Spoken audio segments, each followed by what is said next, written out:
ಆ,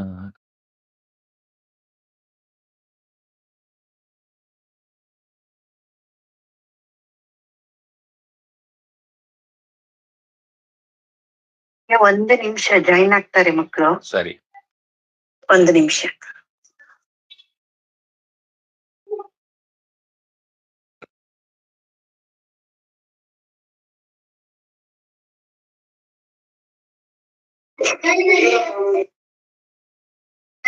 ಹರೇ ರಾಮ ಹರೇ ರಾಮ ಉಪವಿಶತಾಂ. ಓಂ ಜನ್ಮಾದ್ಯಸ್ಯ ಯತೋನ್ವಯಾದಿ ತರತಶ್ಚಾರ್ಥೇಷ್ವವಿಘ್ನಸ್ವರಾಟ್ ತೇನೇ ಬ್ರಹ್ಮ ಹೃದಯ ಆದಿಕವಯೇ ಮುಹ್ಯಂತಿ ಯಂ ಸೂರಯಃ ತೇಜೋ ವಾರಿಮೃತಾಂ ಯಥಾ ವಿನಿಮಯೋ ಯತ್ರ ತ್ರಿಸರ್ಗೋ ಮೃಷಾ ಧಾಮ್ನಾಂತೇನ ಸದಾ ನಿರಸ್ತಕುಹಕಂ ಸತ್ಯಂ ಪರಂ ಧೀಮಹಿ ಯಂ ಪ್ರವ್ರಜन्तಮನುಪೇತಮಪೇತಕೃತ್ಯಂ ದ್ವೈಪಾಯನೋ ವಿರಹಕಾತರ ಆಜುಹಾವ ಮಯತಯಾ ತರವೋಪಿ ನೇದುಃ ತಂ ಸರ್ವಭೂತಹೃದಯಂ ಮುನಿಮಾನತೋಸ್ಮಿ ನಾರಾಯಣಂ ನಮಸ್ಕೃತ್ಯ ನರಂ ಚೈವ ನರೋತ್ತಮಂ ದೇವೀಂ ಸರಸ್ವತೀಂ ವ್ಯಾಸಂ ತತೋ ಗ್ರಂಥಮುದೀರಯೇ. ಸ್ವಸ್ತಿಸ್ತು ಸ್ವತಾಂ ಹರಿ ಓಂ.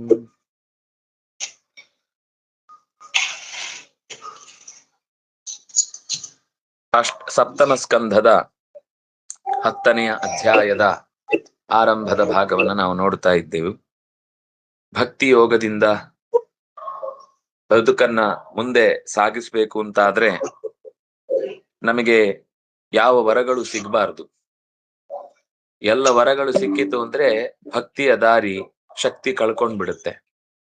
ಇದನ್ನ ಪ್ರಹ್ಲಾದ ಭಗವಂತನಿಗೆ ನಗ್ತಾ ಹೇಳ್ತಾ ಇದ್ದಾನೆ. ಪ್ರಹ್ಲಾದ ಉವಾಚ ಮಾಮಾ ಪ್ರಲೋಭಯೋತ್ಪತ್ಯ ಆಸಕ್ತಂ ಕಾಮೇಶು ತೈರ್ವರೈಃ ತತ್ಸಂಗ ಭೀತೋ ನಿರ್ವಿಣ್ಣೋ ಮುಮುಕ್ಷುಸ್ತಾ ತ್ವಾಂ ಉಪಾಶ್ರಿತಃ. ಪ್ರಹ್ಲಾದ ಹೇಳ್ತಾನೆ, ಮನಸ್ಸು ಅಂದ್ರೆ ಸಹಜವಾಗಿ ಅದಕ್ಕೆ ವಿಷಯ ಪದಾರ್ಥಗಳಲ್ಲಿ ಆಸಕ್ತಿ ಜಾಸ್ತಿ. ನಾನು ಅವುಗಳ ಸಂಘಕ್ಕೆ ಹೆದರಿ ನಾನು ನಿನ್ನನ್ನ ಆಶ್ರಯಿಸಿದು, ಬಿಡುಗಡೆಯ ದಾರಿ ಬೇಕು ಅಂತ. ನೀನು ಮತ್ತೆ ಅದೇ ವರಗಳನ್ನ ಕೊಟ್ಟು ಅದೇ ವಿಷಯ ಭೋಗಗಳ ಪದಾರ್ಥಗಳ ಕಡೆಗೆ ನನ್ನ ಮನಸ್ಸನ್ನ ತಿರುಗಿಸುವಂತಹ ವರಗಳನ್ನ ಕೊಟ್ಟು ನನಗೆ ವರ ಅಲ್ಲ, ಅದು ಶಾಪ ಆಗ್ಬಿಡುತ್ತೆ. ಯಾವುದೇ ವರ ಕೊಟ್ಟರು ವಿಷಯ ಭೋಗದ ಕಡೆಗೆ ಹೋಯ್ತು ಅಂದ್ರೆ ಅದು ಮತ್ತೆ ಶಾಪವೇ. ನಾನ್ ನಿನ್ನ ಹತ್ರ ವರ ಕೇಳ್ತಾ ಇದ್ರೆ ನೀನು ಶಾಪ ಕೊಡ್ತಾ ಇದ್ದಲ್ಲ ನನಗೆ, ಏನ್ ಬೇಕು ಅಂತ ಕೇಳುವ ಮೂಲಕ ಅಂತ. ಆ ಮುಮುಕ್ಷುಸ್ತ್ವಾಂ ಉಪಾಶ್ರಿತಃ ಮಾಮಾ ಪ್ರಲೋಭಯೋತ್ಪತ್ಯ, ದಯವಿಟ್ಟು ನನ್ನನ್ನು ಪ್ರಲೋಭನೆಗೆ ಒಳಪಡಿಸಬೇಡ. ನಿನಗೆ 1000 ವರ್ಷ ಆಯುಷ್ಯ ಕೊಡ್ತೇನೆ, 10,000 ವರ್ಷ ರಾಜ್ಯಭಾರ ಕೊಡ್ತೇನೆ, 1,00,000 ವರ್ಷ ಸ್ವರ್ಗದಲ್ಲಿ ಸುಖ ಕೊಡ್ತೇನೆ, ಇದ್ಯಾವುದು ಬೇಡ ನನಗೆ. ಇದು ಮತ್ತೆ ಮತ್ತೆ ಸಂಸಾರದಲ್ಲಿ ಬೀಳ್ಲಿಕ್ಕೆ ಕಾರಣ ಆಗುವಂತ ವರಗಳು. ನಾವಾದ್ರೆ ಆಯ್ತಾಯ್ತಾಯ್ತು ಬೇಗ ಕೊಡು, ಬಾಂಡ್ ಪೇಪರ್ ಅಲ್ಲಿ ತಂದು ಸೈನ್ ಹಾಕಿಸ್ಕೊಂಡ್ಬಿಡ್ಲಾ ಅಂತ ಕೇಳಿ ಡಬಲ್ ಬೋನಸ್ ಕೊಡು ಅಂತ ಕೇಳ್ತಿದ್ವಿ. ಆದ್ರೆ ಪ್ರಹ್ಲಾದ ಹೇಳ್ತಾನೆ, ಇಂಥ ಯಾವ ಭೌತಿಕ ಸುಖಗಳು ನನಗೆ ಬೇಡ. ನನಗೆ ಇದರಿಂದ ಬಚಾವಾಗುವುದಕ್ಕೋಸ್ಕರನೇ ನಾನು ನಿನ್ನನ್ನು ಆಶ್ರಯಿಸಿರುವುದು. ಇದೆಲ್ಲ ಕೇಳ್ಬೇಕು ಅಂದ್ರೆ ನಾನು ಬೇರೆ ಯಾರ ಹತ್ರ ಬೇಕಾದ್ರೂ ಕೇಳ್ಬೋದಿತ್ತು. ಇನ್ಯಾರ ಹತ್ರನೂ ಹೋಗಿ ಈ ಸಮಸ್ಯೆಗೆ ಪರಿಹಾರವನ್ನ ಕೊಡು ಅಂತ ಕೇಳಿದ್ರೆ ಅವರೂ ಕೊಡ್ತಿದ್ರು. ಆದ್ರೆ ನನಗೆ ಶಾಶ್ವತವಾದ ಬಿಡುಗಡೆಯ ದಾರಿ ಬೇಕು. ಭೃತ್ಯ ಲಕ್ಷಣ ಜಿಜ್ಞಾಸುರು ಭಕ್ತಂ ಕಾಮೇಶು ಚೋದಯಾತ್ ಭವಾನ್ ಸಂಸಾರ ಬೀಜೇಶು ಹೃದಯ ಗ್ರಂಥಿಷು ಪ್ರಭೋ.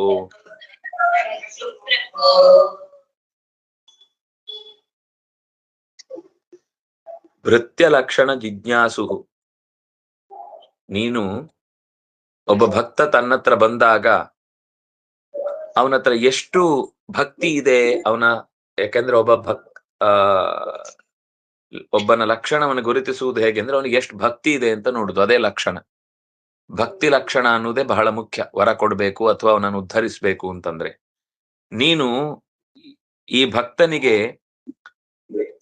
ವರಗಳನ್ನ ಕೊಟ್ಟು ಆಸೆ ಹುಟ್ಟಿಸುವಂತೆ ಮಾಡಿ, ಅಂದ್ರೆ ಬಂಧಕವಾದ ಸಂಸಾರದ ಬೇಡಿಕೆಗಳನ್ನೇ ಈಡೇರಿಸುವಂತೆ ಮಾಡಿ, ಈ ಭಕ್ತನ ಭಕ್ತಿ ಎಷ್ಟು ಗಟ್ಟಿ, ನಿಜವಾಗಿಯೂ ಇವನು ನನ್ನನ್ನು ಭಕ್ತಿ ಮಾಡ್ತಾನೋ ಅಥವಾ ಕೇವಲ ಭೌತಿಕವಾದ ಸುಖ ಯಾವುದನ್ನು ಅರಸಿಕೊಂಡು ನನ್ನ ಹತ್ರ ಬಂದಿದ್ದಾನ ಅಂತ ನನ್ನನ್ನ ಪರೀಕ್ಷೆ ಮಾಡ್ಲಿಕ್ಕೆ ತಾನೆ ನೀನು ಹೀಗೆಲ್ಲ ವರಗಳನ್ನ ಕೇಳುವಂತೆ ನನ್ನನ್ನ ಪ್ರಚೋದಿಸ್ತಾ ಇರುವುದು. ಹೃದಯ ಗ್ರಂಥಿಷು, ಇದು ಹೃದಯದ ಗ್ರಂಥಿಯನ್ನ ಇನ್ನಷ್ಟು ಗಟ್ಟಿ ಮಾಡುತ್ತೆ, ಇನ್ನಷ್ಟು ಬಂಧನ ಮಾಡುತ್ತೆ. ನಾನು ಬಿಡಿಸ್ಕೊಳ್ಬೇಕು ಅಂತ ಪ್ರಯತ್ನ ಮಾಡ್ತಾ ಇದ್ರೆ ನೀನು ಸಿಲುಕಿಸುವಂತಹ ನಿರ್ಣಯವನ್ನ ಕೈಗೊಳ್ತಾ ಇದ್ದಿ. ಹಾಗಾಗಿ ನಿನ್ನ ಉದ್ದೇಶ ನನಗೆ ಅರ್ಥ ಆಗ್ತಾ ಇದೆ. ಇವನಿಗೆ ಎಷ್ಟು ಪ್ರಾಮಾಣಿಕವಾದ ಜಿಜ್ಞಾಸೆ ಇದೆ, ಸತ್ಯವನ್ನ ಹೊಂದುವ ಉದ್ದೇಶ ಎಲ್ಲಿ ಎಷ್ಟು ಸ್ಪಷ್ಟವಾಗಿದೆ ಅನ್ನೋದನ್ನ ನೀನು ಹುಡುಕ್ಲಿಕ್ಕೆ ಈ ಪ್ರಯತ್ನ ಮಾಡ್ತಾ ಇದ್ದಿ. ನಾಣ್ಯತಾ ಅಖಿಲ ಗುರೋ ಘಟಿತೆ ಕರುಣಾತ್ಮನ ನಷ್ಟ ದೃಷ್ಟೇಷ್ಟಮಸ್ಯಂದೆ ತ್ವಂಪಾರ ಪಾರದರ್ಶಿನ. ಅಖಿಲ ಗುರೋ ತೇ ನ ಅನ್ಯಥಾ ಕರುಣಾತ್ಮನಃ ಘಟತೆ. ಕರುಣಾಮಯನಾದ ನೀನು, ಜಗದ್ಗುರುವಾದ ನಿನ್ನಲ್ಲಿ ಈ ರೀತಿಯ ಗುಣಗಳು ಕೂಡುವುದಿಲ್ಲ. ಅಂದ್ರೆ ಭಕ್ತನನ್ನು ಉದ್ಧರಿಸುವುದಕ್ಕೆ ಪ್ರಯತ್ನಿಸೋನು ಯಾವತ್ತೂ ಕೂಡ ಭಕ್ತನಿಗೆ ಮತ್ತಷ್ಟು ವರ ಕೊಟ್ಟು ಬಿದ್ದೋಗುವಂತ ಹೊಂಡ ತೋರ್ಸಲ್ಲ. ನೀನ್ ನನಗೆ ದೊಡ್ಡ ಹೊಂಡ ತೋರಿಸಿ, ಇದು ತುಂಬಾ ಸಿಹಿ ನೀರು, ಇದರಲ್ಲಿ ಬಿದ್ರೆ ಮೇಲ್ ಬರ್ಲಿಕ್ಕಾಗಲ್ಲ ಅಂತ ಹೇಳಲ್ಲ ಅಷ್ಟೇ. ನೀರ್ ಕುಡಿತಾನೆ ಇರ್ಬೇಕು. ಆಮೇಲೆ ನೀರ್ ಕುಡ್ದು ಆಯ್ತು, ಮುಂದೇನು? ನೀರ್ ಕುಡಿದು ಮೇಲೆ ಬರ್ಲಿಕ್ಕಿಲ್ಲ, ಅದ್ರಲ್ಲೇ ಮಲಗ್ಬೇಕು, ಅಲ್ಲೇ ಕೊಳೆತು ಪ್ರಾಣ ಬಿಡ್ಬೇಕು. ಅಂತದ್ದನ್ನ ತೋರಿಸ್ತಾ ಇದ್ದಿ ನೀನು. ಬಾವಿ ತೋರಿಸಿ ಸಿಹಿ ನೀರು, ಇಲ್ಲಿ ನೀ ಯಾವಾಗ ಬೇಕಾದ್ರೂ, ಕೆಲವರಿಗೆ ಕಾಫಿ ಬೇಕು ಅಂತ ಇಟ್ಕೊಳ್ಳಿ, ಅವರಿಗೆ ನೋಡಿ ಇದು ಕಾಫಿ ಬಾವಿ, ಇಲ್ಲಿ ಬಿದ್ರೆ 24 ಗಂಟೆ ನೀನ್ ಕಾಫಿ ಕುಡಿತಾನೆ ಇರಬಹುದು ಅಂತ ತೋರಿಸ್ತೀನಿ ನೀನು. ಆದ್ರೆ ಕುಡಿದು ಮೇಲೆ ಸಾಕಾಯ್ತು ಅಂದ್ರೆ ಮೇಲ್ ಬರ್ಲಿಕ್ಕಿಲ್ವಲ್ಲ, ಅದು ಕೇಳಲಿಕ್ಕಾಗಲ್ಲ. ಕೊಡುದಂತೂ ಕೊಡ್ತೇನೆ ನಾನು, ನಿನ್ಗೆ ಏನ್ ಬೇಕೋ ಅದು ಕೊಡ್ತೇನೆ. ನೀನ್ ಕಾಫಿ ಬೇಕಾನೆ ಕೇಳಿದ್ದು, ನಿನ್ಗೆ ಕಾಫಿ ಬಾವಿ ಕೊಡ್ತೇನೆ. ಯಾರು ಚಹಾ ಕೇಳ್ದ, ಅವನಿಗೆ ಚಹಾ ಬಾವಿ. ಯಾರಿಗೇನ್ ಬೇಕೋ ಅಂತದ್ದನ್ನ ಕೊಡ್ತೇನೆ ಅಂತ ಹೇಳುವುದರ ಮೂಲಕ ಸಂಸಾರದ ಕಗ್ಗತ್ತಲೆಯಲ್ಲಿ ದಿಕ್ಕು ತೋಚದಂತೆ ಅದನ್ನ ದಾಟಿಸ್ಲಿಕ್ಕೆ ಅಂತ ಯಾರಾದ್ರೂ ದಾಟ್ಲಿಕ್ಕೆ ಅಂತ ಬಯಸಿದ್ರೆ ದೋಣಿ ಹಿಡಿದು ತೆಪ್ಪದಿಂದ ಆಚೆಗೆ ದಾಟಿಸೋನು ನೀನು. ಆದ್ರೆ ನೀನೇ ಹೀಗೆ ಪಾರದರ್ಶಿನಃ, ಪಾರ ಅಂದ್ರೆ ಆ ಕಡೆಯ ತೀರವನ್ನ ದರ್ಶನ ಮಾಡಿಸುವಂತಹ ತ್ವಂ ಪಾರಃ. ಆದ್ರೆ ನೀನೇ ಅಂಧೇ ನಷ್ಟದೃಷ್ಟೇ ತಮಸಿ ಪಾತಯಸಿ, ಕಾಣದಂತಹ ಕತ್ತಲೆಯ ಕೊಂಪೆಯಲ್ಲಿ ಕೊಳೆತು ನಾರುವುದಕ್ಕಾಗಿ ತಳ್ತೀಯೇನು ನೀನು ನನ್ನನ್ನ? ನಿನ್ನ ಉದ್ದೇಶ ನಿಜವಾಗಿಯೂ ಹಾಗೇನಾದ್ರೂ ಇದೆಯಾ?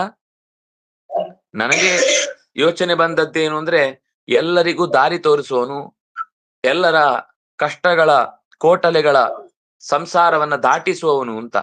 ಆದ್ರೆ ನೀನು ಈ ವರ ಕೊಡುವ ಮೂಲಕ ಹಿಂದೆ ನನ್ನ ಬೈದವರೆಲ್ಲ ಚೆನ್ನಾಗಿರಲಿ, ಮುಂದೆ ಎನ್ನ ಬೈದವರೆಲ್ಲ ಅಂದನ ಸೇರಲಿ. ಹಾಗಂದ್ರೆ ಏನೊಂದು ಗೊತ್ತಾ?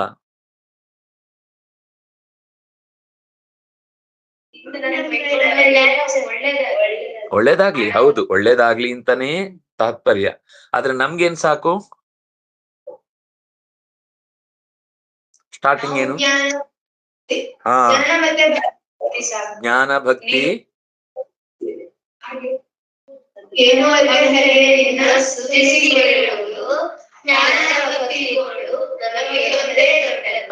ನಮಗಿದೊಂದೇ ದೊಡ್ಡದು. ಏನಾಯ್ತು ಈಗ ಅರ್ಥ ಆಯ್ತಾ ನಿಮ್ಗೆ ಆ ವರದ ಉದ್ದೇಶ ಏನು ಅಂತ? ಅಂದ್ರೆ ಅಂದಣ ಇರಲಿ, ಚೆನ್ನಾಗಿರಲಿ ಅಂದ್ರೆ ಏನರ್ಥ? ಅವ್ರು ಭೌತಿಕ ಸುಖ ತಗೊಂಡು ಇಲ್ಲೇ ಇರ್ಲಿ, ನನಗೆ ಜ್ಞಾನ ಭಕ್ತಿ ವೈರಾಗ್ಯ ಇದಕ್ಕಿಂತ ಮಿಗಿಲಾದದ್ದು ಯಾವುದು ಬೇಡ. ಪ್ರಹ್ಲಾದನ ಪ್ರಾರ್ಥನೆ ಅದೇ. ನೀನ್ ಇಂಥ ಲೋಕದ ಅಂದಣ ಏರಿಸುವುದು, ಇಲ್ಲೇ ಚೆನ್ನಾಗಿ ಉಂಡು ತಿಂಡು ಕಾಫಿ ಲೋಕದಲ್ಲೇ ಬದುಕ್ಬಿಡುದು ಅಂತ ಅನ್ಕೊಂಡ್ರೆ ಅದು ಇದೇ ಸಂಸಾರದಲ್ಲಿ ಮತ್ತೆ ಮತ್ತೆ ಬಿದ್ದಿರುವುದು ಅಂತ ಅರ್ಥ. ಆದ್ರೆ ಇಷ್ಟಾದ್ರೂ ನಾವು ಕೆಟ್ಟದಂತ ಬಯಸ್ತಿಲ್ಲ ಅವ್ರಿಗೆ ಇದೇ ಸುಖ ಸಿಗ್ಲಿ, ಅವ್ರಿಗೆ ಈ ಜ್ಞಾನ ಬೇಡ, ಭಕ್ತಿ ಬೇಡ, ವೈರಾಗ್ಯ ಬೇಡ, ನಮ್ಗೆ ಅದೇ ದೊಡ್ಡದು, ನಮ್ಗೆ ಅದೇ ಬೇಕು. ನಮ್ಗೆ ಅಂದಣ ಸಿಗ್ಲಿಲ್ಲ ಅಂದ್ರೂ ತೊಂದ್ರೆ ಇಲ್ಲ, ನಿನ್ನ ಜ್ಞಾನ ಬೇಕು, ಭಕ್ತಿ ಬೇಕು, ಈ ವಿಷಯದಲ್ಲಿ ವೈರಾಗ್ಯ ಬೇಕು. ಅವರಿಗೆ ವೈರಾಗ್ಯ ಬರುದಿಲ್ಲಲ್ಲ, ಇದೇ ಬೇಕು ಅಂತ ತಾನೇ ನಮ್ಮ ಹತ್ರ ಜಗಳ ಆಡುದು. ಅವರಿಗೆ ಚೆನ್ನಾಗಿರ್ಲಿ, ಹಿಂದೆ ನಮ್ಮನ್ ಬೈದವರೆಲ್ಲ ಚೆನ್ನಾಗಿರ್ಲಿ, ಮುಂದೆನೆ ನಮ್ಮನ್ ಬೈತಾರಲ್ಲ ಅವ್ರು ಇನ್ನೂ ಎತ್ತರದ ಅಂದಣವನ್ನೇರ್ಲಿ. ಅವ್ರ ಉದ್ದೇಶ ಏನು? ನಾವು ಬೆಳೀತಾ ಇದ್ದೇವೆ ಅಂತ ಅನ್ನೋದಕ್ಕೆ ನಮ್ಮನ್ನು ಬೈತಾ ಇದ್ದಾರೆ. ಆಯ್ತು, ಅವರಿಗೆ ಆ ಸೀಟ್ ಸಿಗ್ಲಿ. ನನಗೆ ಶಾಶ್ವತವಾದ ಸೀಟ್ ಬೇಕು, ಇವನಿಗೆ ಈ ತಾತ್ಕಾಲಿಕವಾದ ಸೀಟೇ ಕೊಟ್ಬಿಡು ಅಂತ. ಅದು ಇಂಡೈರೆಕ್ಟ್ ಆದ ಬಯಕೆ ಅದು. ಹಾಗಾಗಿ ಅದು ಪ್ರಹ್ಲಾದನ ಪ್ರಾರ್ಥನೆ ಸ್ವರೂಪವೇ ಹಾಗೆ. ಈಗ ಅದನ್ನೇ ಹೇಳಿದ್ದು ನಾನು. ಅದಕ್ಕೆ ಮೊನ್ನೆನೆ ನೀವು ಹಾಡು ಹೇಳುವಾಗ ಹೇಳೋಣ ಅನ್ಕೊಂಡೆ, ಇರ್ಲಿ ಪ್ರಸಂಗ ಬಂದ್ರೆ ಹೇಳೋಣ ಅಂತ ಸುಮ್ನಾದೆ. ದೇವ್ರು ತಾನಾಗೆ ತಂದ.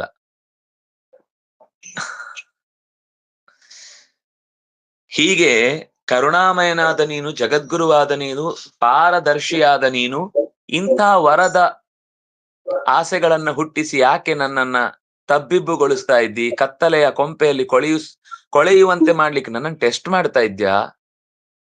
ನನ್ ನಿಜವಾಗ್ಲೂ ಭಕ್ತಿ ಇದೆಯಾ? ನಾನ್ ನಿಜವಾಗ್ಲೂ ನಿನ್ನನ್ನೇ ಬೇಡಿ ಬರ್ತಾ ಇದ್ದೇನೋ? ಅಥವಾ ಇನ್ನು ಸ್ವಲ್ಪ ಕೆಲವೊಮ್ಮೆ ಏನು ಅಂದ್ರೆ, ಬೇಡ ಬೇಡ ಬೇಡ ಅಂತಂದ್ರೆ ಅವ್ರು ಜಾಸ್ತಿ ಒತ್ತಾಯ ಮಾಡಿ ಡಬಲ್ ಹಾಕ್ತಾರೆ ಅಂತ. ಯಾರೋ ಬಾಳಿಯ ಇದ್ದಂತೆ, ಅವ್ರ ಅಮ್ಮ ಹೇಳಿ ಕಳಿಸಿದ್ರಂತೆ ದೀಪಾವಳಿಗೆ ಯಾವುದು ಅತ್ತೆ ಮನೆಗೆ ಹೋದಾಗ, ಅಲ್ಲಿ ಕೇಳಿದ ತಕ್ಷಣ ಬೇಕು, ಹಾ ಹೂ ಅಂತೆಲ್ಲ ಅನ್ಬಾರ್ದು, ಒಂದು 10 ಸಲ 11 ಸಲ ಬೇಡ ಅನ್ಬೇಕು ಅಂತ. ಅವನು ಊಟಕ್ಕೆ ಹೋಳಿಗೆ ತಂದು ಬಡಿಸ್ಬೇಕು ಅಂತ ಪ್ರಯತ್ನ ಮಾಡಿ ಮಾಡಿ ಮಾಡಿ ಮಾಡಿ 10 ಸಲನು ತಂದಾಗ ಅವ್ನು ಬೇಡ ಅಂದ. ಸರಿ, ಇನ್ನೇನ್ ಇಷ್ಟು ಒತ್ತಾಯ ಮಾಡಿ ಪಾಪ ಅವರಿಗೆ ಹಿಂಸೆ ಮಾಡಬಾರ್ದು ಅಂತ ಒಳಗಿಟ್ರ. ಅವನು ಇನ್ನು ಅವ್ರ ಅಮ್ಮ 11 ಸರ್ತಿ ಒತ್ತಾಯ ಮಾಡಿದ್ರು ಬೇಡ ಅಂತ ಹೇಳಿದ್ರು. 12ನೇ ಸಲ ಹಾಕಿಸ್ಕೋಬೇಕು ಅಂತ. ಸರಿ 10 ಸಲ ಬೇಡ ಅಂದಾಗ ಅವ್ರು ಇನ್ನೇನು ಒತ್ತಾಯ ಮಾಡುದು, ಬೇಡ ಅಂತ ಒಳಗಿಟ್ರು. ಆಮೇಲೆ ಉಳಿದವರೆಲ್ಲ ನೆಕ್ಸ್ಟ್ ಸೆಕೆಂಡ್ ಪಂಕ್ತಿ ಥರ್ಡ್ ಪಂಕ್ತಿ ಅವರೆಲ್ಲ ತಿಂದು ಕಬಳಿಸಿ ಖಾಲಿ ಮಾಡಿದ್ರು. ಅವನಿಗೆ ರಾತ್ರಿ ಎಲ್ಲ ಹಸಿವು, ಒತ್ತಾಯ ಮಾಡ್ಲಿಲ್ಲ, ನನಗೆ ಹಾಕಿದ್ ಕೊಡ್ಲಿಲ್ಲ ಅಂತ. ಕೊನೆಗೆ ಇನ್ನು ಪೂರ್ತಿ ತೊಳೆದೇ ಇಟ್ಟಿರ್ಲಿಲ್ಲಂತೆ ಒರಳುಕಲ್ಲು. ಅದನ್ನು ಹೋಗಿ ನೆಕ್ಕಿದ್ನಂತೆ, ಸ್ಮೆಲ್ ಚೆನ್ನಾಗಿದೆ ಅಂತ.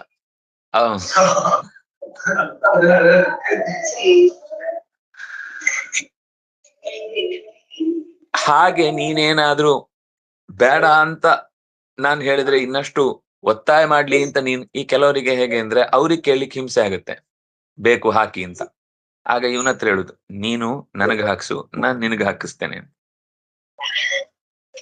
ನಂಗೆ ಹಾಕ್ಬಿಡಿ, ಅವನಿಗೆ ಹಾಕಿ ಅಂತ. ಅವನು ನಂಗೆ ಹಾಕ್ಬಿಡಿ, ಇವನಿಗೆ ಹಾಕಿ ಅಂತ. ಇಬ್ರು ಎರಡೆರಡು ಹಾಕಿಸ್ಕೊಂಡು ಚೆನ್ನಾಗಿ ಊಟ ಮಾಡಿ ಎದ್ದು ಹೋಗ್ತಾರೆ.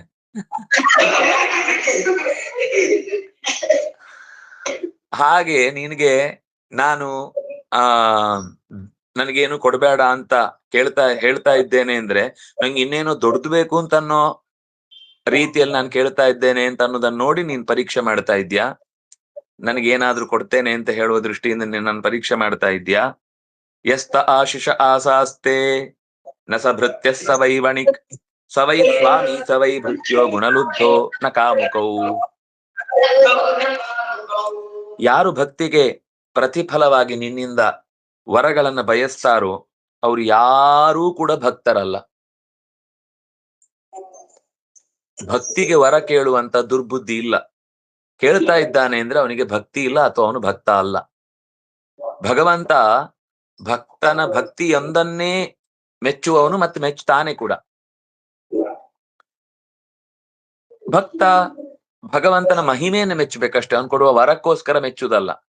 ಅವನ ಮಹಿಮೆ ದೊಡ್ಡದು. ಅವನು ಯಾಕೆ ಇಷ್ಟ ಅಂದ್ರೆ ಅವನು ಇಷ್ಟ ಅಷ್ಟೇ, ಅದ್ರ ಮೇಲೆ ಏನೂ ಕಷ್ಟ ಗೊತ್ತಿಲ್ಲ ಅವನಿಗೆ. ಎಷ್ಟು ಕೇಳಿದ್ರು ಯಾಕೆ ಇಷ್ಟ ಅಂದ್ರೆ ಇಷ್ಟ ಅಷ್ಟೇ, ಅದ್ರ ಮೇಲೆ ಏನು ಉತ್ತರ ಕೊಡುದು? ಉತ್ತರ ಕೊಡ್ತಾ ಇದ್ದಾನೆ ಅಂದ್ರೆ ಅದೊಂದು ಬಯಕೆ. ನೀನು ತುಂಬಾ ಶ್ರೀಮಂತ ಆದ್ರಿಂದಾಗಿ ನೀ ಇಷ್ಟ, ಅಥವಾ ನೀನ್ ತುಂಬಾ ದೊಡ್ಡ ಪೋಸ್ಟ್ ಅಲ್ಲಿ ಇದ್ದಿ ಆದ್ರಿಂದ ಇಷ್ಟ, ನೀನ್ ತುಂಬಾ ಚಂದ ಇದ್ದಿ ಆದ್ರಿಂದ ಇಷ್ಟ. ಅಂದ್ರೆ ಚಂದ ಹೋಯ್ತು ಅಂದ್ರೆ ನೀನ್ ಇಷ್ಟ ಅಲ್ಲ ಅಂತ ಅರ್ಥ ಕೊನೆಗೆ. ಅಂದ್ರೆ ಈ ಎಲ್ಲಾ ಇಷ್ಟಗಳ ಆಚೆಗೊಂದು ಇಷ್ಟ ಇದೆ, ಕಾರಣ ಇಲ್ಲದ ಇಷ್ಟ. ನನಗೆ ನೀನು ಹಾಗೆ ಹೊರತು ಈ ಭಗವಂತ ಭಕ್ತನಿಂದಾಗಲಿ ಭಕ್ತ ಭಗವಂತನಿಂದಲಾಗಲಿ ಯಾವ ಉಪಕಾರವನ್ನು ಬಯಸಬಾರದು. ಭಗವಂತ ಬಯಸಲ್ಲ, ಆದ್ರೆ ಕೆಲವೊಂದ್ ಸರ್ತಿ ಅಂತಹ ವರ ಕೊಡುವವರು ಇರ್ತಾರೆ. ಅವ್ರು ಯಾಕೆ ವರ ಕೊಡುದು ಅಂದ್ರೆ, ಇವ್ ನನ್ ಬಗ್ಗೆ ತುಂಬಾ ಚೆನ್ನಾಗಿ ಹೊಗಳ್ತಾನೆ, ಹೊಗಳ್ಳಿ ಅಂತ.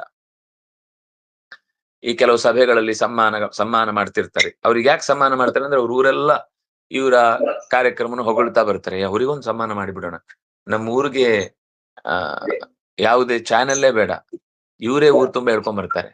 ಚಾನೆಲ್ ಅಲ್ಲಿ ಹೇಳಿದ್ರೆ ಅದನ್ನ ಯಾರು ಸಬ್ಸ್ಕ್ರೈಬೇ ಮಾಡಲ್ಲ, ನೋಡುದು ಇಲ್ಲ ನಮ್ ಕಡೆಗೆ. ಇವ್ರಾದ್ರೂ ಊರೆಲ್ಲ ಕೇಳಿ ಕೇಳಿ ಕಿವಿ ಕಚ್ಚಿ ಕಚ್ಚಿ ಹೇಳ್ತಾರೆ ಎಲ್ರಿಗೂ. ಆದ್ರಿಂದಾಗಿ ನಮ್ಗೊಂದು ಸುಲಭದ್ದು ಮೀಡಿಯಾ ಇವರೊಂದು ಅನ್ನೋ ದೃಷ್ಟಿಯಲ್ಲಿ ಕೆಲವರಿಗೆ ಅವರು ಸಮ್ಮಾನ ಮಾಡುದಿರುತ್ತೆ. ದೇವರು ಹಾಗೆ ವರ ಕೊಟ್ಟು ಏನಾದ್ರೂ ತನ್ನ ಬಗೆಗೆ ಒಂದಿಷ್ಟು ಸಮಾಜದಲ್ಲಿ ಸ್ಥಾನಮಾನವನ್ನು ಕಲ್ಪಿಸಿ ಇವನು ಹೊಗಳುತ್ತಾನೆ ಅಂತ. ದೇವರು ಹಾಗೆ ಹೊಗಳೋನಲ್ಲ. ಹಾಗೆ ಹೊಗಳಿದ ಅದಕ್ಕೆ ಆ ಮಾತು ಎಷ್ಟು ಚೆನ್ನಾಗಿದೆ ಅಂದ್ರೆ, ಸವೈ ಸ್ವಾಮಿ ಸವೈ ಭೃತ್ಯೋ ಗುಣಲುಬ್ಧೋ ನ ಕಾಮುಕವು. ಯಾರು ಸ್ವಾಮಿ ಅಂದ್ರೆ ತನ್ನ ಭೃತ್ಯನಿಂದ ಏನನ್ನು ಅಪೇಕ್ಷಿಸದೇ ಇರುವವ. ಯಾರು ಭೃತ್ಯ ಅಂದ್ರೆ ತನ್ನ ಸ್ವಾಮಿಯಿಂದಲೂ ಏನನ್ನು ಪ್ರತಿಫಲವನ್ನ ಬಯಸದೇ ಇರುವ, ನನ್ನ ಭೃತ್ಯನಾಗಿ ನನ್ನ ಕರ್ತವ್ಯ ನಾನು ಮಾಡ್ತಿದ್ದೇನೆ ಅಂತ ಭೃತ್ಯ. ಸ್ವಾಮಿಯಾಗಿ ಅವನ ಕೆಲಸಕ್ಕೆ ನಾನು ಸರಿಯಾದ ಅನುಕೂಲವನ್ನು ಮಾಡಿಕೊಡ್ಬೇಕು, ಇದು ನನ್ನ ಕರ್ತವ್ಯ ಅಂತ. ಇಷ್ಟೇ ಸಂಬಂಧ ಇದ್ರೆ ಅದು ಸ್ವಾಮಿ ಮತ್ತು ಭೃತ್ಯರ ಸಂಬಂಧ. ಗುಣಲುಬ್ಧರಾದ್ರೆ ಗುಣಲುಬ್ಧೌತು ಕಾಮುಕವು. ಏನೋ ಅವನಿಂದ ನಂಗೆ ಲಾಭ ಇದೆ ಅಂತ, ಇವನಿಂದ ಅವನಿಗೆ ಲಾಭ ಇದೆ ಅಂತ ಪರಸ್ಪರ ಭೃತ್ಯ ಮತ್ತು ಸೇವಕರು ತಮ್ಮ ತಮ್ಮ ಸ್ಥಾನವನ್ನ ಭದ್ರಪಡಿಸಿಕೊಳ್ಳುವಂತಹ ರೀತಿ ನಡ್ಕೊಂಡ್ರು ಅಂದ್ರೆ ಅವನು ಭೃತ್ಯನೂ ಅಲ್ಲ, ಇವನು ಸೇವಕನೂ ಅಲ್ಲ, ಅವನು ಸ್ವಾಮಿಯೂ ಅಲ್ಲ, ಇವನು ಭೃತ್ಯನೂ ಅಲ್ಲ. ಹಾಗಾಗಿ ಯಾರು ಉಪಕಾರವನ್ನು ಬಯಸುವುದಿಲ್ವೋ ಆಗ ಕೊಡುವವನು ಭಗವಂತ, ಕೊಳ್ಳುವವನು ಭಕ್ತ ಅಂತ ಅನಿಸಿಕೊಳ್ಳುವುದಕ್ಕೆ ಅರ್ಥ ಇರುತ್ತೆ. ಆಶಾಸಾನೋ ಸವೈ ನವೈ ಭೃತ್ಯ ಸ್ವಾಮಿನ್ಯಾಶಿಷ ಆತ್ಮನ ನ ಸ್ವಾಮಿ ಭೃತ್ಯತ ಸ್ವಾಮಿ ಸ್ವಾಮ್ಯಂ ಇಚ್ಛನ್ಯೋ ರಾತಿತಾಶಿಷ. ಅಭಿಷ್ಟಗಳ ಪಟ್ಟಿಯನ್ನ ಮುಂದಿಟ್ಟು ಇಷ್ಟನ್ನು ಕೊಡು ಅಂತ ಕೇಳುವವ ಅವನು ಭಕ್ತ ಅಲ್ಲ. ಆಶಾಸಾನಃ ನವೈ ಭೃತ್ಯ, ಅವನು ಭಕ್ತನೂ ಅಲ್ಲ ಭೃತ್ಯನೂ ಅಲ್ಲ. ಆಮೇಲೆ ತಾನು ಭಗವಂತ ಅಂತ ತೋರಿಸಿಕೊಳ್ಳಿಕ್ಕೋಸ್ಕರ ಮಾತ್ರ ವರಗಳನ್ನ ಕೊಡ್ತಾನೆ ಅಂತಂದ್ರೆ ಅವನು ಭಗವಂತನೂ ಅಲ್ಲ. ನ ಸ್ವಾಮಿ ಭೃತ್ಯತ ಸ್ವಾಮ್ಯಂ ಇಚ್ಛನ್ಯೋ ರಾತಿ ಆಶಿಷಃ. ರಾತಿ ಅಂದ್ರೆ ಕೊಡ್ತಾನೆ, ರಾಧಾನೆ. ಆಶಿಷಃ ಯೋ ರಾತಿ ನವೈ ಸ್ವಾಮಿ, ಅವನು ಸ್ವಾಮಿಯೂ ಅಲ್ಲ. ಭಕ್ತನಿಗೆ ಯಾಕೆ ವರ ಕೊಡಬೇಕು ಅಂದ್ರೆ ಅವನು ಅರ್ಹ ಅಂತ ಕೊಡುದು. ನನ್ನ ಸ್ವಾಮ್ಯವನ್ನ ಉಳಿಸಿಕೊಂಡು ಅವನು ಬೇರೆ ಸ್ವಾಮಿ ಹತ್ರ ಹೋಗ್ಬಾರ್ದು ಅಂತ ಅವನು ಇವನಿಗೆ ಏನೋ ಒಂದು ವರ ಕೊಡ್ತಾನೆ ಅಂದ್ರೆ ಅವನು ಸ್ವಾಮಿತ್ವವನ್ನು ಕಳ್ಕೊಂಡ. ಯಾರತ್ರ ಹೋದ್ರು ನನ್ನ ಜೊತೆಗೆ ಅವನು ಮಾಡಿದ ಕೆಲಸಕ್ಕೆ ನಾನು ಅವನ ನಿಷ್ಠೆಗೆ ನಾನು ಬದ್ಧನಿದ್ದೇನೆ ಅಂತ ಗೌರವಿಸ್ತಾನೆ ಅಂತಂದ್ರೆ ಅದು ಪ್ರಾಮಾಣಿಕವಾದ ಸ್ವಾಮಿತ್ವ ಆಗುತ್ತೆ. ಅಹಂತ್ವ ಕಾಮಸ್ತ್ವದ್ಭಕ್ತ ಸ್ತ್ವಂಚ ಸ್ವಾಮ್ಯನಪಾಶ್ರಯ ನಾಣ್ಯಥೇಹಾವಯೋರರ್ಥೋ ರಾಜಸೇವಕಯೋರಿವ. ನಾನ್ ನಿನ್ನಿಂದ ಏನನ್ನು ಬೇಡಲ್ಲ, ನನಗೇನು ಬೇಡ. ನೀನು ನನ್ನನ್ನ ಈಗ ಪರೀಕ್ಷಿಸ್ತಾ ಇದ್ದೀನಿ, ನಿನಗೆ ನನ್ನಿಂದ ಏನು ಬೇಡ ಅನ್ನೋದು ನನಗೆ ಗೊತ್ತು. ನೀನ್ ಯಾವತ್ತೂ ಕೂಡ ಪ್ರಹ್ಲಾದನನ್ನ ಚೆನ್ನಾಗಿ ಗೌರವಿಸಿದ್ರೆ ಅಸುರರ ಜನರಿಗೂ ಕೂಡ ದೇವರು ಬಹಳ ವರಗಳನ್ನು ಕೊಟ್ಟು ಅವನು ಪಕ್ಷಪಾತ ಮಾಡುವುದಿಲ್ಲ ಅನ್ನುವ ಕ್ರೆಡಿಟ್ ಸಮಾಜದಲ್ಲಿ ಸಿಕ್ಕಿಬಿಡುತ್ತೆ ಅನ್ನುವ ಕಾರಣಕ್ಕೆ ದೇವರೇನು ಅಸುರ ಬಾಲಕರನ್ನ ಅಪೀಸ್ಮೆಂಟ್ ಅಲ್ಲ ಇದು. ಅಸುರರಿಗೂ ದೇವರೇನು ಉಪಕಾರ ಮಾಡ್ತಾನೆ ಅನ್ನುವ ಅಪೀಸ್ಮೆಂಟ್ ದೇವರಿಗೆ ಬೇಕಿಲ್ಲ. ಹಾಗಾಗಿ ಕೇವಲ ನಾನು ನಿನ್ನಲ್ಲಿರುವ ಆ ಎತ್ತರದ ಗುಣಕ್ಕೆ ನಾನು ಮಾರು ಹೋಗಿದ್ದೇನೆ. ನಿನ್ನಲ್ಲಿರುವ ಆ ಉತ್ತಮ ಗುಣಗಳ ಎತ್ತರದ ಸ್ಥಿತಿಯನ್ನ ಯಾರೂ ಹತ್ತುವುದು ಸಾಧ್ಯ ಇಲ್ಲ. ಅಷ್ಟು ನಿನ್ನ ಗುಣ ಅನ್ನೋದು ದೊಡ್ಡದಾಗಿದೆ. ನೀನು ನನ್ನ ಭಕ್ತಿಗೆ ಮೆಚ್ಚಿದ್ದಿ, ನನಗೆ ನೀನು ಅಂದ್ರೆ ಇಷ್ಟ, ಆ ಭಕ್ತಿಯನ್ನು ನೀನು ಖುಷಿ ಪಟ್ಟಿದ್ದಿ. ಇದಕ್ಕಿಂತ ನಮ್ಮಿಬ್ಬರ ನಡುವೆ ಯಾವ ಸಂಬಂಧವೂ ಇರಲ್ಲ. ಯಾಕೆಂದ್ರೆ ರಾಜನಿಗೂ ಸೇವಕನಿಗಿರುವ ಸಂಬಂಧ ಬೇರೆ ತರ. ರಾಜಸೇವಕ ಯೋರಿವನ, ನಮ್ಮಿಬ್ಬರ ಸಂಬಂಧ ರಾಜಸೇವಕನಂತೆ ಅಲ್ಲ. ಸೇವಕನಿಗೆ ಸಂಬಳ ಕೊಡದೇ ಇದ್ರೆ ನಾಳೆ ರಾಜನಿಗೆ ಅವನು ತಿರುಗಿ ನಿಲ್ತಾನೆ. ಆಮೇಲೆ ಸೇವಕ ಅಕಸ್ಮಾತ್ ರಾಜನನ್ನ ಗೌರವಿಸದೇ ಇದ್ರೆ ಅವನನ್ನೇ ಕೊಲ್ಲಿಸುತ್ತಾನೆ. ಇಲ್ಲಿ ಯಾರಿಗೂ ಯಾರ ಬಗ್ಗೆಯೂ ಕೂಡ ಕಾಳಜಿಯಿಂದ ಅಲ್ಲ, ಅವನಿಂದ ಉಪಕಾರ ಆಗ್ತಾ ಇದೆ ಅಂತ ರಾಜ ಅವನಿಗೆ ಸಂಬಳ ಕೊಡ್ತಾನೆ. ಸೇವಕ ತನ್ನ ಹೊಟ್ಟೆ ಅವನಿಂದ ತುಂಬುತ್ತೆ ಅನ್ನೋ ಕಾರಣಕ್ಕೋಸ್ಕರ ಅವನಿಗೆ ಕೆಲಸ ಮಾಡಿ ಕೊಡ್ತಾನೆ. ನನ್ನ ಸಂಬಂಧ ನಿನ್ನ ಸಂಬಂಧ ರಾಜ ಮತ್ತು ಸೇವಕರ ಸಂಬಂಧ ಅಲ್ಲ. ನನ್ನ ನಿನ್ನ ಸಂಬಂಧಕ್ಕೆ ಯಾವ ಹೆಸರು ಕೊಡ್ಲಿಕ್ಕಾಗುದಿಲ್ಲ. ಭಕ್ತ ಅಂತ ಹೇಳು, ಒಪ್ಕೊಳ್ತೇನೆ. ಆ ಸಂಬಂಧಕ್ಕೆ ಹೆಸರು ಕೊಟ್ರೆ ಅದು ಹೇಳ ಹೆಸರಿಲ್ಲದಂತೆ ವಾಸಿಯಾಗಿ ಹೋಗುತ್ತೆ. ಕೆಲವರು ಹೆಸರು ವಾಸಿ ಇರ್ತಾರೆ, ಕೆಲವರು ಹೆಸರೇ ವಾಸಿಯಾಗಿ ಹೋಗುತ್ತೆ. ನಮ್ಮ ಸಂಬಂಧ ಹೆಸರು ವಾಸಿಯಾದ್ದು, ವಾಸಿಯಾಗುವ ಹೆಸರುಳ್ಳದ್ದಲ್ಲ. ಆ ಕಾರಣಕ್ಕಾಗಿ ನನಗೆ ನಿನಗಿರುವ ಸಂಬಂಧ ಅದು ಅನನ್ಯವಾದದ್ದು. ಯದಿ ರಾಶೀಶ ಮೇ ಕಾಮಾನ್ ವರಾನ್ ತ್ವಂ ಭರತರ್ಷಭ ಕಾಮಾನಾಂ ಹೃದಯ ಸಂರೋಹ ಭವತಸ್ತು ವೃಣೇ ವರಂ. ವರ ನೀಡುವವರಲ್ಲೇ ಅತ್ಯಂತ ಎತ್ತರದ ತತ್ವ ನೀನು. ನಿನಗೆ ವರ ನೀಡುವುದು ಅಂತಂದ್ರೆ 2 ಕೈ ಬಿಚ್ಚಿ ಕೊಡ್ತೀನಿ. ನೀನ್ ತಗೊಳ್ಳಿಕ್ಕೆ 2 ಕೈ ಅಲ್ಲ 10 ಕೈ ಇದ್ರೂ ತಗೊಳ್ಳೋನಿಗೆ ಸಾಕಾಗಲ್ಲ, ಅಷ್ಟು ದೊಡ್ಡ ವರದ ನೀನು. ವರಂ ದದಾತೀತಿ ವರದ, ಅದರಲ್ಲಿ ಋಷಭ ವರದರ್ಷಭ. ವರ ಕೊಡುವವರಲ್ಲಿ ನಿನ್ನಷ್ಟು ಕೊಡುವವ ಇನ್ನೊಬ್ಬ ಇಲ್ಲ. ಕೊಳ್ಳಿಕ್ಕೆ ಅವನ ಹತ್ರ ಕೈ ಸಾಕಾಗಲ್ಲ, ಜನ್ಮ ಸಾಕಾಗಲ್ಲ.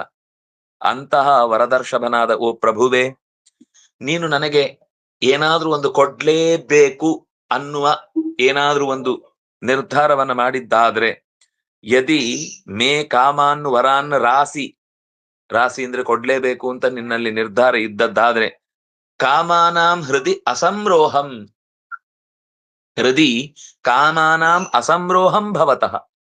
ನಿನ್ನತ್ರ ನಾನು ಬೇಡುವುದೇನು ಅಂತಂದ್ರೆ, ಭವತಃ ವರಂ ಋಣೆ, ನಿನ್ನತ್ರ ನಾನು ವರವನ್ನು ಕೇಳ್ತೇನೆ. ಏನ್ ಕೇಳ್ತೇನೆ ಅಂದ್ರೆ, ಯಾವತ್ತೂ ನನ್ನ ಹೃದಯದಲ್ಲಿ ನಿನ್ನತ್ರ ಕೇಳುವ ಬುದ್ಧಿ ಬರದಿರಲಿ. ಈಗ ಯಾರಾದ್ರೂ ಕೇಳೋರಿದ್ದಾರಾ? ಹೀಗ್ ಕೇಳೋ ಬುದ್ಧಿ ಬರದೇ ಇರ್ಲಿ ಅಂತ ಕೇಳ್ಬೋದಷ್ಟೇ.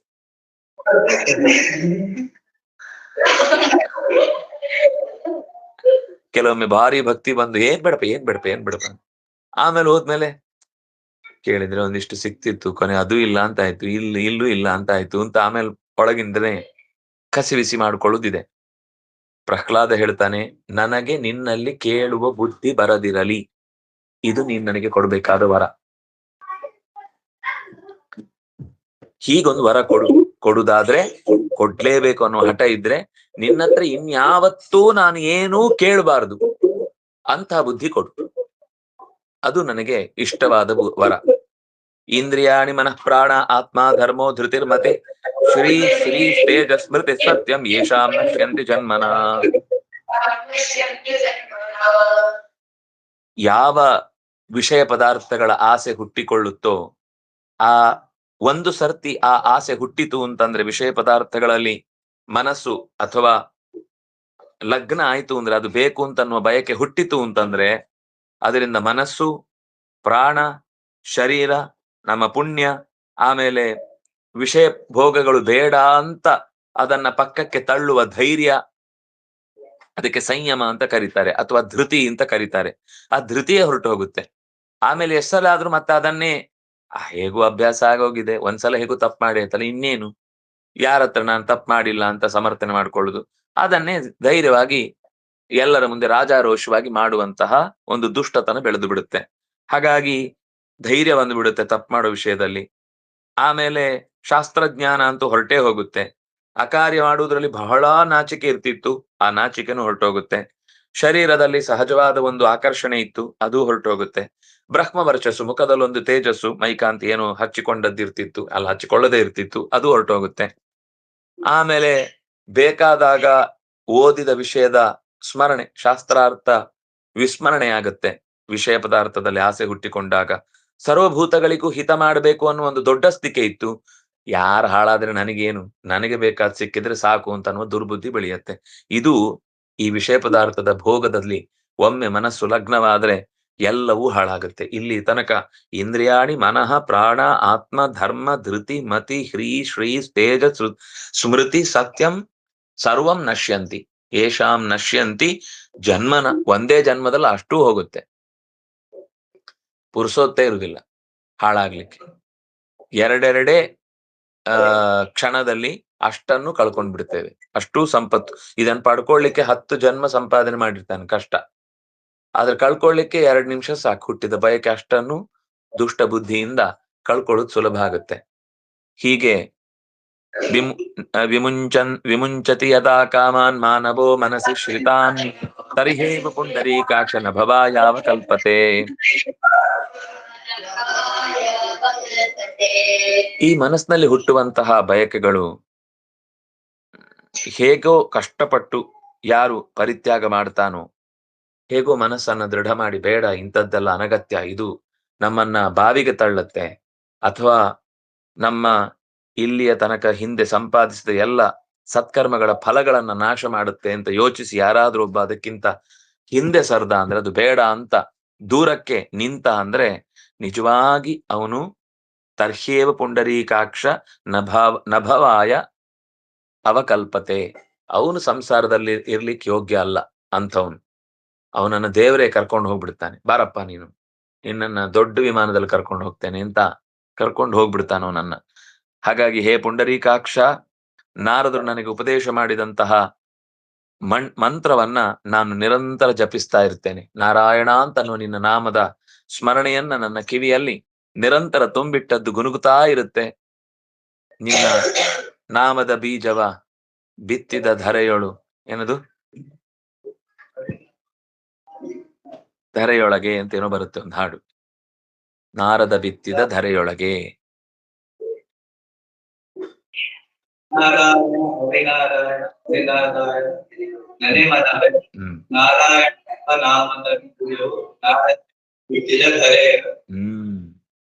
ಅದು ನನ್ನ ಹೃದಯದಲ್ಲಿ ಬಿತ್ತಿದ್ದು ನಾರದರು, ಅದನ್ನೇ ಸ್ಮರಣೆ ಮಾಡಿಕೊಂಡು ನಿನ್ನ ಜೊತೆಗಿರ್ತೇನೆ.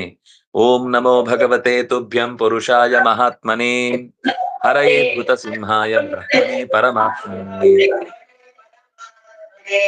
ಇದು ಗರ್ಭದಲ್ಲಿ ಉಪದೇಶ ಮಾಡಿದ ಮಂತ್ರ, ತುಂಬಾ ಸುಂದರವಾದ ಮಂತ್ರ. ಯಾವುದೇ ಕಷ್ಟ ಬಂದಾಗ, ಭಯ ಬಂದಾಗ, ಅಥವಾ ತಳಮಳಗೊಂಡಾಗ, ದಿಕ್ಕು ತೋಚದಾಗ ಏನ್ ಮಾಡಬೇಕು ಅಂತ ಸಂದರ್ಭದಲ್ಲಿ ಈ ಮಂತ್ರವನ್ನ ಹೇಳ್ಕೊಳ್ಬೇಕು ಯಾವಾಗ್ಲೂ. ತುಂಬಾ ರಕ್ಷಣಾ ಮಂತ್ರ ಇದು, ರಕ್ಷಕವಾದ. ಗರ್ಭದಲ್ಲಿದ್ದಾಗಲೇ ಇದು ರಕ್ಷಣೆ ಮಾಡಿದೆ, ಇನ್ನು ಹೊರಗೆ ಬಂದ ಮೇಲೆ ರಕ್ಷಣೆ ಮಾಡದೇ ಇರುತ್ತಾ? ಸಂಸಾರದ ಗರ್ಭದಲ್ಲಿ ಎಲ್ಲರೂ ನಾವು ಬಲಿಪಶುಗಳೇ. ಆದ್ರಿಂದಾಗಿ ಇಲ್ಲಿದ್ದ ಪಾರಾಗುವುದಕ್ಕೆ ಕೊಟ್ಟ ಮಂತ್ರ ಇದು, ಅದನ್ನ ನಾನು ಜಪಿಸ್ತಾ ಇರ್ತೇನೆ ಅಂತ ಪ್ರಹ್ಲಾದ ಹೇಳ್ತಾನೆ. ತುಂಬಾ ಸುಂದರವಾದ ಮಂತ್ರ. ಓಂ ನಮೋ ಭಗವತೆ ತುಭ್ಯಂ, ತುಭ್ಯಂ ಮಹಾತ್ಮನೇ ಪುರುಷಾಯ ನಮಃ. ಎಲ್ಲವೂ ಕೂಡ ಅಲ್ಲಿ ಚತುರ್ಥಿ ಇದೆ, ಹರಯೇ ಅದ್ಭುತ ಸಿಂಹಾಯ ಬ್ರಹ್ಮಣೇ ಪರಮಾತ್ಮನೇ. ಇಲ್ಲಿ ನಮ್ಗೆ ಸಾಮಾನ್ಯ ಸಂದೇಹ ಏನಂದ್ರೆ ಓಂ ಇದೆ, ಹೇಳ್ಬಹುದಾ ಬೇಡವಾ ಅಂತ. ಇಲ್ಲಿ ಮಂತ್ರದ ಜೊತೆಯಲ್ಲಿ ಅದು ಅಕ್ಷರವಾಗಿ ಹೇಳ್ಬಹುದು, ಓಂಕಾರದ ಜಪಾನುಷ್ಠಾನ ಮಾಡ್ಲಿಕ್ಕಿಲ್ಲ ಅಷ್ಟೇ. ಅಂದ್ರೆ ನಾದ ಪುರಸ್ಸರವಾಗಿ ಅದರ ರಿಪಿಟೇಷನ್ 100 ಬಾರಿ 10 ಬಾರಿ ಮಾಡಿ ಅದರ ಮಂತ್ರಾರ್ಥದ ಚಿಂತನೆಯ ಜೊತೆಗೆ ಅದನ್ನ ಉಪಾಸನೆ ಮಾಡಬಾರ್ದಷ್ಟೇ ಹೆಣ್ಮಕ್ಳಿಗೆ. ಉಳಿದಂತೆ ಓಂಕಾರ ಅನ್ನೋದು ಒಂದು ಲೆಟರ್. ಯಾಕೆಂದ್ರೆ ನಿಮ್ಗೆ ವ್ಯಾಕರಣ ಗೊತ್ತಿದ್ರೆ ಯಾರಾದ್ರೂ ಏನಾದ್ರೂ ಕೆಲಸವನ್ನ ಮಾಡ್ಲಿಕ್ಕೆ ಆಯ್ತಾ ಮಾಡ್ಬೋದಾ ಅಂತ ಕೇಳಿದ್ರೆ ಓಂ ಅಂತ ಹೇಳಲಿಕ್ಕಿದೆ. ಇಲ್ಲ ನಾವ್ ವ್ಯಾಕರಣ ಕಲಿಯಲ್ಲ, ಯಾಕೆಂದ್ರೆ ಅಲ್ಲಿ ನಮ್ಗೆ ಹೇಳ್ಬಿಟ್ಟಿದ್ದಾರೆ ಓಂಕಾರ ಹೇಳ್ಬಾರ್ದು. ಅಲ್ಲ, ನಾವೇನ್ ಹೇಳ್ಬಾರ್ದು? ಓಂಕಾರ ಹೇಳ್ಬಾರ್ದು. ನಾವೇನ್ ಹೇಳ್ಬಾರ್ದು? ಓಂಕಾರ ಹೇಳ್ಬಾರ್ದು. ನೀವು ಬೇಡ ಹೇಳಿದ್ಮೇಲೆ 100 ಸರ್ತಿ ಬರುತ್ತೆ ಓಂಕಾರ. ನಾವ್ ಓಂಕಾರ ಹೇಳ್ಬೋದಾ ಅಂತ ಕೇಳಿದ್ರಿ ಯಾರೋ ಒಮ್ಮೆ ನನ್ನ ಹತ್ರ. ನೀವೇನ್ ಹೇಳಿದ್ರಿ ಗೊತ್ತಾಗ್ಲಿಲ್ಲ ಅಂದೆ. ಅದೇ ಓಂಕಾರ ಹೇಳ್ಬೋದಾ ಅಂತ ಕೇಳಿದ್ವಿ. ಅಲ್ಲ, ಏನ್ ಹೇಳಿದ್ರಿ ಇನ್ನೊಮ್ಮೆ ಹೇಳಿ. ನಾ ಓಂಕಾರ ಹೇಳ್ಬೋದು. ಇಷ್ಟೊತ್ತು ಹೇಳಿದ್ದೇನು ಅಂತ ಕೇಳಿದೆ.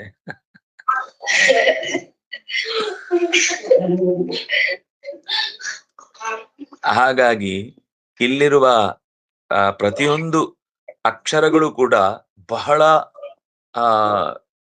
ತಪಸ್ಸಿನ ಸ್ವರೂಪದಲ್ಲಿ ನಾರದರಿಂದ ಪ್ರಹ್ಲಾದನಿಗೆ ಸಿಕ್ಕಿದ್ದು ಅಪರೂಪದ ಮಂತ್ರ ಇದು. ನಮೋ ಭಗವತೆ ತುಭ್ಯಂ. ತುಭ್ಯಂ ಭಗವತೆ, ಭಗವತೆ ಅಂದ್ರೆ ಷಡ್ಗುಣೈಶ್ವರ್ಯ ಸಂಪನ್ನನಾದ ನಿನಗೆ. ಎಂಥ ನಿನಗೆ? ಪುರುಷಾಯ, ಪುರದಲ್ಲಿ, ಎಲ್ಲರ ಪುರದಲ್ಲಿ ನೆಲೆಸಿದವ. ಪುರು ಅಂದ್ರೆ ಪೂರ್ಣ, ಸಹ ಅಂದ್ರೆ ಸಾರ ರೂಪ, ಪೂರ್ಣನಾದ ಸಾರ ನೆನೆಸಿದಂತಹ ಪುರುಷಾಯ ಮಹಾತ್ಮನೇ, ಎಲ್ಲರ ಅಂತರ್ಯಾಮಿಯಾಗಿ, ಆತ್ಮ ಅಂತರ್ಯಾಮಿ ಅಮೃತ, ಎಲ್ಲದರ ಒಳಗೆ ಅಂತರ್ಯಾಮಿಯಾಗಿ ನೆಲೆಸಿದ, ಹರಯೇ ಎಲ್ಲ ಪಾಪಗಳನ್ನ ಪರಿಹರಿಸುವ ಅದ್ಭುತ ಸಿಂಹಾಯ. ಲೋಕದಲ್ಲಿ ಇಂಥದ್ದೊಂದು ಸಿಂಹ ಇಲ್ಲ. ಇದು ದುಷ್ಟರನ್ನ ಮಾತ್ರ ಹಿಂಸೆ ಮಾಡುತ್ತೆ, ಸಜ್ಜನರನ್ನ ಯಾವತ್ತೂ ಹಿಂಸೆ ಮಾಡಲ್ಲ. ಆದ್ರಿಂದಾಗ ಅದ್ಭುತ. ಬೇರೆ ಸಿಂಹಗಳಿಗೆ ಇವ್ರು ಒಳ್ಳೆಯವರು ಕೆಟ್ಟವರು ಎಲ್ಲ ಗೊತ್ತಾಗಲ್ಲ. ತಾನು ತೊಂದರೆ ಮಾಡ್ತಾರೆ ಅಂತ ಅಂದುಕೊಂಡೇ ಅಟ್ಯಾಕ್ ಮಾಡಿಬಿಡುತ್ತೆ. ಆದ್ರೆ ಈ ಸಿಂಹ ಹಾಗಲ್ಲ. ಇದು ದೈತ್ಯರನ್ನು ಮಾತ್ರ ದೂರ ಮಾಡುತ್ತೆ ಹೊರತು ಸಜ್ಜನರನ್ನು ಯಾವತ್ತೂ ಕೂಡ ತೊಂದರೆ ಮಾಡಲ್ಲ. ಇಲ್ಲ ಅಂದ್ರೆ ಪ್ರಹ್ಲಾದನ ತೊಡೆ ಮೇಲೆ ಕೂಡಿಸ್ಕೊಂಡು ಮೀಸೆ ಅಡಿಯಲ್ಲಿ ನಗುತ್ತಾ ಇಲ್ಲ. ಆದ್ರಿಂದಾಗಿ ಅದ್ಭುತ ಸಿಂಹ ಇದು ಸಾಮಾನ್ಯ ಸಿಂಹ ಅಲ್ಲ, ಅದ್ಭುತ ಸಿಂಹ. ಅಂತಹ ಅದ್ಭುತ ಸಿಂಹಾಯ ಬ್ರಹ್ಮಣೇ ಪರಿಪೂರ್ಣನಾದ ಬೃಹಂತೋ ಹಿ ಅಸ್ಮಿನ್ ಗುಣಾಹ ಅಥ ಕಸ್ಮಾತ್ ಬ್ರಹ್ಮೀತ್ಯಾಚಕ್ಷತೆ ಅಂತ ಪ್ರಶ್ನೆ ಕೇಳಿದಾಗ ಬೃಹಂತೋ ಹಿ ಅಸ್ಮಿನ್ ಗುಣಾಹ, ಇವನಲ್ಲಿ ತಾನೇ ಎಲ್ಲ ಗುಣಗಳು ತುಂಬಿರುವುದು, ಅದಕ್ಕೋಸ್ಕರ ಇವನನ್ನ ಬ್ರಹ್ಮ ಅಂತ ಕರೀತಾರೆ. ಅದರಿಂದಾಗಿ ಬ್ರಹ್ಮಣೇ ಗುಣಗಳಿಂದ ಪರಿಪೂರ್ಣನಾದಂತಹ ಪರಮ ಆತ್ಮನೇ. ನಾವು ಆತ್ಮಗಳು, ಅವನು ಪರಮ ಆತ್ಮ, ಎಲ್ಲದಕ್ಕಿಂತ ಮೀರಿದ ಎತ್ತರದ ತತ್ವವೆನಿಸಿದ ಆತ್ಮನಾಗಿ ಭಗವಂತನ ಗುಣಗಳನ್ನ ಚಿಂತನೆ ಮಾಡ್ತಾ ಅಂತಹ ನಿನಗೆ ನಮಸ್ಕಾರ ಅಂತ ನೃಸಿಂಹಾಯ ನಮೋ ನಮಃ ಅಂತ ಹೇಳಿದ ರೀತಿಯಲ್ಲಿ ಈ ಮಾತನ್ನ ಹೇಳ್ತಾ ಇದ್ದಾರೆ. ಇದು ಗರ್ಭದಲ್ಲಿ ಪ್ರಹ್ಲಾದನಿಗೆ ಹೇಳಿದ ಮಂತ್ರ. ಇದನ್ನ ನಾನು ಯಾವಾಗ್ಲೂ ಸ್ಮರಿಸ್ತೇನೆ ಅಂತ ನರಸಿಂಹನ ಮುಂದೆ ಮಂತ್ರನ್ನ ಒಪ್ಪಿಸ್ತಾನೆ. ನಾನ್ ಹೇಳ್ತಾ ಇದ್ದ ಮಂತ್ರ ಇಂತಹದ್ದು, ಇದು ಸರಿ ಉಂಟಲ್ವಾ, ಏನಾದ್ರೂ ಕರೆಕ್ಷನ್ ಇದ್ರೆ ಈಗ್ಲೇ ಹೇಳ್ಬಿಡು, ಇನ್ನು ನಾಳೆ ಎಲ್ಲ ಆದ್ಮೇಲೆ ನೀನ್ ತಪ್ಪು ಹೇಳಿದ್ಯಾ, ಅದಕ್ಕೋಸ್ಕರ ನಿನ್ಗೆ 2 ಏಟ್ ಕೊಡ್ತೇನೆ ಅಂತ ನಾಳೆ ನನ್ನನ್ನ ಮತ್ತೆ ಕ್ಲಾಸ್ ತಗೊಳ್ಬೇಡ, ಅದಕ್ಕೆ ಈಗ್ಲೇ ನಿನ್ನ ಹತ್ರ ಒಪ್ಪಿಸ್ತಾ ಇದ್ದೇನೆ, ನಾನು ಹೇಳಿದ್ದು ಸರಿ ಇದೆಯಾ ಅಂತ. ನರಸಿಂಹ ತುಂಬಾ ಖುಷಿ ಪಟ್ಟು ಮುಂದೆ ಏನ್ ಹೇಳ್ದ ಅನ್ನೋದನ್ನ ನಾಳೆಯ ಚಿಂತನೆಯಲ್ಲಿ ಅನುಸಂಧಾನ ಮಾಡೋಣ. ಕಾಯೇನ ವಾಚಾ ಮನಸೇಂದ್ರಿಯೈರ್ವಾ ಬುದ್ಧ್ಯಾತ್ಮನಾ ವಾನುಸೃತ ಸ್ವಭಾವ ಕರೋಮಿ ಯದ್ಯತ್ ಸಕಲಂ ಪರಸ್ಮೈ ನಾರಾಯಣಾಯೇತಿ ಸಮರ್ಪಯಾಮಿ. ತಪಸ್ವಿನೋ ದಾನಪರಾಯ ಯಶಸ್ವಿನೋ ಮನಸ್ವಿನೋ ಮಂತ್ರವಿದಃ ಸುಮಂಗಲಾಃ ಕ್ಷೇಮಂ ನ ವಿಂದಂತಿ ವಿನಾಯ ದರ್ಪಣಂ ತಸ್ಮೈ ಸುಭದ್ರಶ್ರವಸೇ ನಮೋ ನಮಃ. ಬ್ರಹ್ಮಾರ್ಪಣಂ ಬ್ರಹ್ಮಹವಿ ಬ್ರಹ್ಮಾಗ್ನೋ ಬ್ರಹ್ಮಣಾಹುತಂ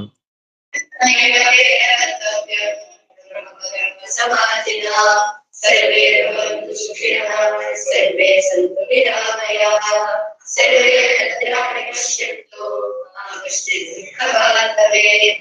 ಸರ್ವಸ್ಯ ವಿಜಯೋ ಭೂಯಾತ್ ಸರ್ವಸ್ಯ ಪರಾಭವಃ ಸದ್ಭಾವನಾ ಪ್ರಾಣದತಾ ಭೂಯಾತ್ ವಿಶ್ವಸ್ಯ ಮಂಗಳಂ.